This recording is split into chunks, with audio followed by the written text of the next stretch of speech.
Hi, I'm Jen, part of the Microsoft Teams team. Have you ever struggled to share content in a meeting? I know I have, so I'll walk you through 3 ways to share content. From a Teams meeting, you can present slides using PowerPoint Live. Click Share at the top of the meeting window, then scroll down to the PowerPoint Live section. Select the one you want and start sharing, or browse your PC. You can even share that same presentation right from PowerPoint. And with your presentation open, click the Present in Teams button, then Present to share your content in your current meeting.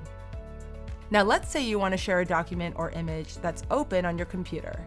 Select Share, then Screen.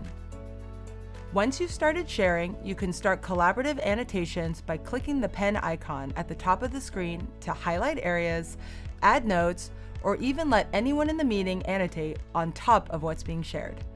And these are just a few ways to share content in a Teams meeting, whether you're presenting or want to collaborate in real time.